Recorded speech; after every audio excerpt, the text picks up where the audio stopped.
Time for sports with Myra and all things hack and hogline and house and hurry hard. There's a lot of H's in curling. There's tons of H's. House, hogline, hack, you name it, AJ. But it's official. Victoria is the center of the curling universe for the next 9 days anyway. Some of the top teams from around the globe have arrived on Vancouver Island for the 2013 Ford World Men's Curling Championship starting tomorrow and running through to next Sunday. 12 rinks will compete for curling's top prize.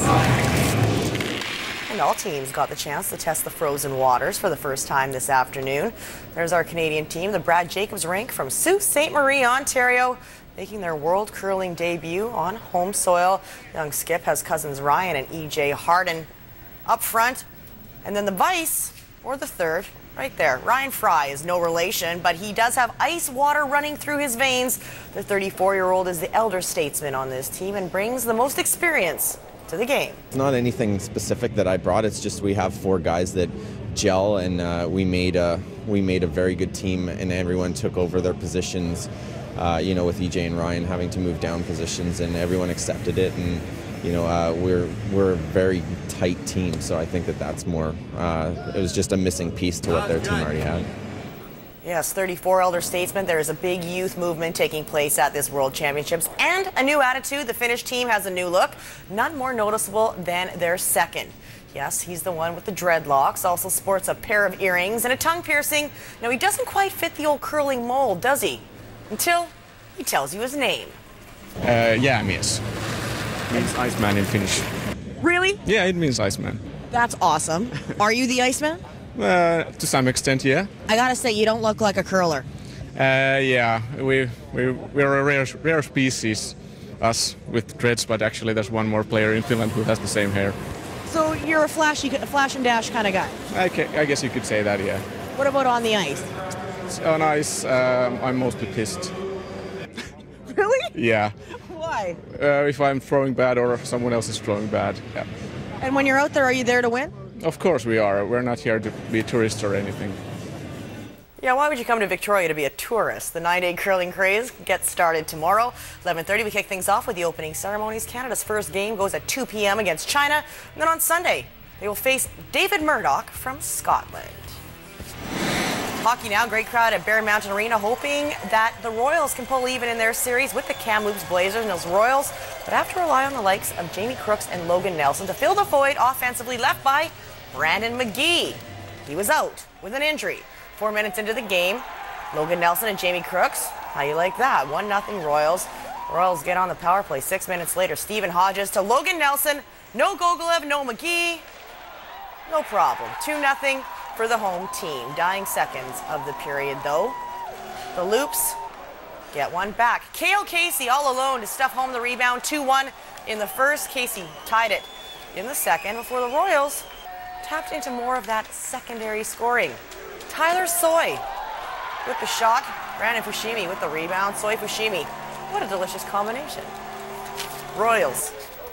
Later in the second, though, Cale Casey. Cale, more than a nutritional powerhouse. He's got the hat trick, and we are tied at threes. Royals had plenty of pushback on the night. Ben Walker on the power play. It's going to make it 4-3. Where are all these goals coming from? And we're just about to party. However, the Blazers are going to tie this game up in the third period with under 5 minutes to play and outshoot the Royals 2-1 on one of those shots in OT. Eluded Patrick Polivka. Captain Dylan Willick right there. Royals are on the brink. 3-1 series lead. Game 4-5 tomorrow in Kamloops. Well, we are down to the final four in the BCHL playoffs after two hard-fought series. The Alberni Valley Bulldogs the last island team standing. They have a Good Friday date with the Surrey Eagles. Games 1 and 2 of the Coastal Conference Final series goes tonight and tomorrow on the mainland. Surrey will be a well-rested bunch. Their last game was on Monday. As for the Dogs, get this. Counting tonight's game, they will have played 11 games in 15 nights. Well, the trade deadline is looming. Corey Schneider keeps winning, and Roberto Luongo could be headed to Toronto. There are plenty of reports that say Canucks GM Mike Gillis is making one final push to trade Louis to the Leafs before Wednesday's deadline. Schneider has backstopped the Canucks to a season-high 6-game winning streak, allowing only 6 goals over that span, further entrenching his status as the team's number one. I haven't spoken to Mike in a while, so like I said, I don't know what's going on. what's going to happen. I don't really want to speculate. I just want to focus my attention right now on being a Vancouver Canuck. It's been a long time coming, so you know, obviously it's something that you expect one way or the other. You know, kind of like Iggy, like they told him that he was probably going to get traded a month in advance. So you know, in situations like that, I don't think really you could get blindsided. Well, finally, if day one of the school cycling season is any indication, it has never been cooler to be on a bike on Vancouver Island. Behold, Bike Jam.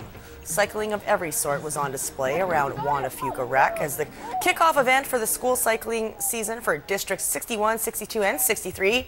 Cyclocross, mountain biking, track cycling, BMX, freestyle, you name it. Kids got to try it all under beautiful spring sunshine. Victoria presents opportunities like this that you don't get anywhere else. We do have a town. It's Canada's cycling capital. It's known for that.